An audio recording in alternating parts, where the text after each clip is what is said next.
Hello everybody and welcome to another Star Wars review. I haven't done one of these in a while, have I? Thanks to the team over at Robot Kingdom. Today I'm lucky enough to be taking a slightly early look at the Clone Commander WOLFFE from their Star Wars Black series. Now my son absolutely loved watching the Clone Wars, and of course I had to watch it with him just to supervise, to make sure it was suitable.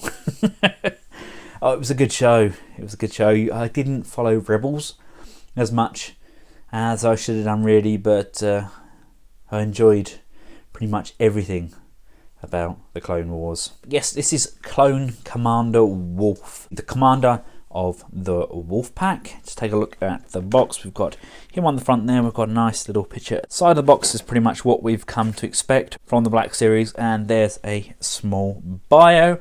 Without further ado, let's crack him open. And here we have him out of his plastic prison. And I love how he looks. He's got so much character.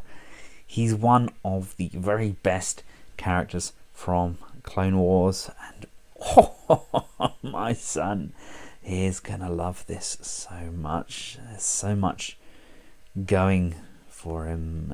Love the helmet. I love the paint on him. The articulation is a little hindered in places, but I'll cover that shortly. But all in all, it's definitely one of the better looking figures I've seen in a long time, and I absolutely loved this character. I mean, my son absolutely loved this character in Clone Wars.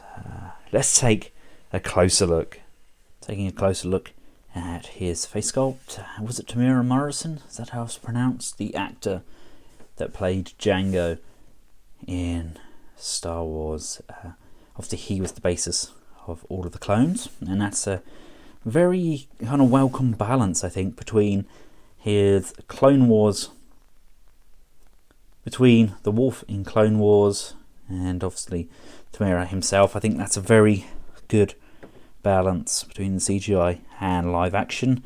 If you look closely there, we've got that cybernetic eye. Really nice sculpt there.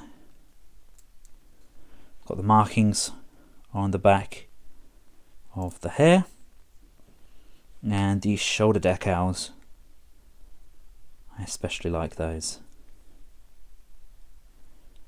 Really nicely done. We've got some nice wear and tear on his chest plate. He comes with two weapons. I've got one in this trigger finger hand, and I've got the other one holstered.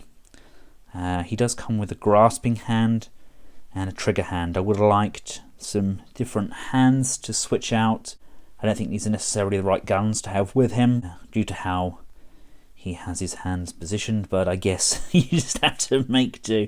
We've got a nice cloth piece hanging down. We've got all of the appropriate pouches on that belt there, and of course he does have his helmet.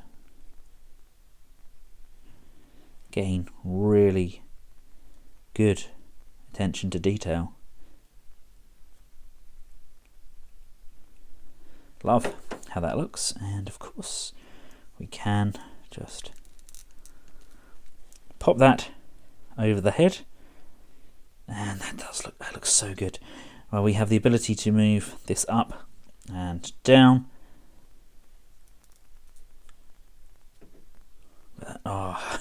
My son's going to want our army build now, isn't he? It's an exceptional piece. They've got really, really good. I mean, he's even got a 5 o'clock shadow. He's got stubble painted on. That's excellent articulation. The head can look down that much. Really great downwards motion.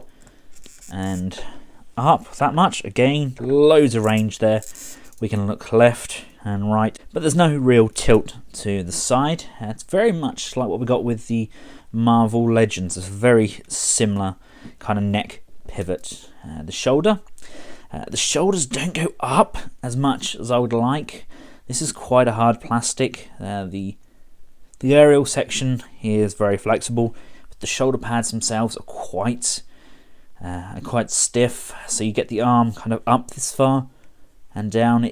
You can kind of push it and force it up. I think, as you can see, that I've already started to cause a little bit of damage on that piece there. I'll just heat that up with the hairdryer and that should come out fine, but just bear that in mind. When you rotate either of these arms out, they don't really come up as far as some of the other characters in the line. We have an upper bicep rotation. We have a double jointed bend on the elbow, which is just above 90 degrees. Again, the armour is a hindrance.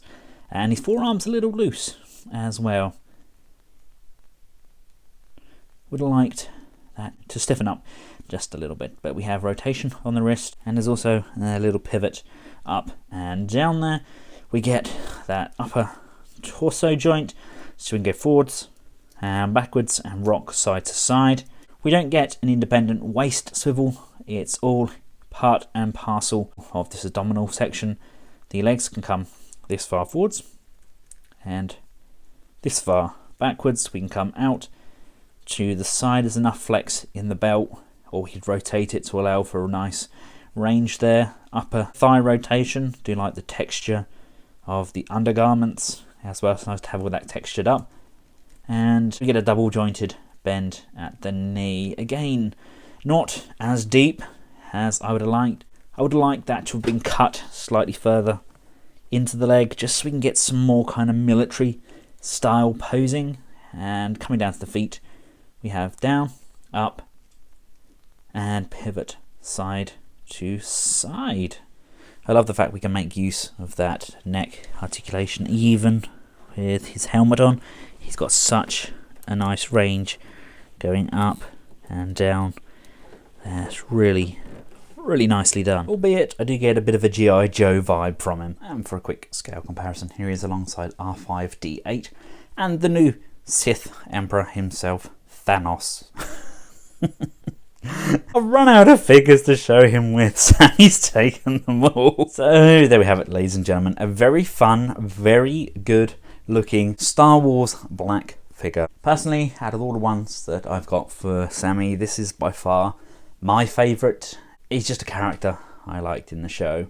And it's nice to see the Clone Wars getting some deserved love and attention. I'll be reviewing the Red Squadron droid set shortly, but until then, if you like what you've seen, feel free to give it a big thumbs up, share, and of course subscribe. Once again, I'd like to thank Robot Kingdom for making this review possible, and if you would like to contribute towards the Benscollectables cause, then we have the Patreon set up with a link at the end of this video. Until next time, from myself and Commander Wolf, thanks for watching. Goodbye.